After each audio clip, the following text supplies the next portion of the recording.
Не би сакала понатака да ја вознемирувам колешката, бидејќи тоа сепак влијае и во салата тука. Меѓутоа, а ја разбирам вознемираноста, меѓутоа вознемирани се и граѓаните од штитните политики на Социјалдемократскиот сојуз. Па затоа како последен обид ќе упатам апел да го прифатат нашиот амандман кој што се однесува на намалување на бюџетските приходи за 700 милиони динари со цел да им помогнеме на граѓаните, со тоа што ќе се одложи зголемувањето на ДДВ за електричната енергија од 5 на 10%, односно ќе спречиме понатамошно поскапување на сметките на струјата. Почитувана колешке, нешто што мене сериозно ме загрижува како пратеник е што вие понатака се ставате како пратеници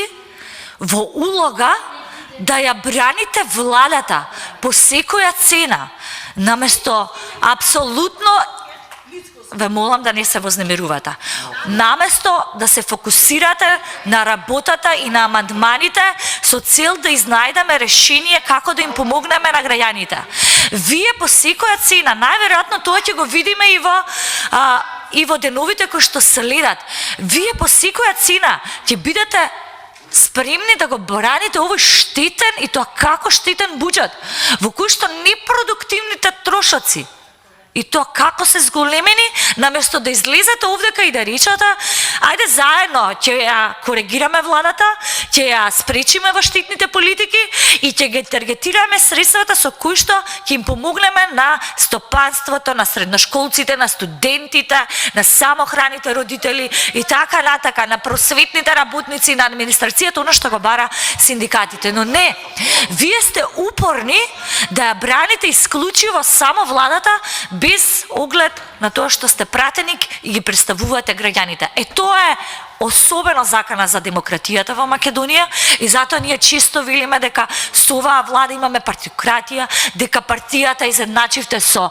владата и дека ја заборавивте вашата улога на пратеници, односно дека вие ги представувате граѓаните, а не ја представувате владата на СДСМ тука во собранието. На крај ќе кажам, штета е заради тоа што можевте да придонесете и со овој амандман да излезете со предлог и да речете, еве, ајде,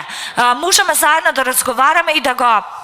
подобриме и ќе го поддржиме, но не, пак ќе кажам, вие останувате само и само доследни на партијата и на владата. Тоа е голема штета, но оно што го дискутиравме и во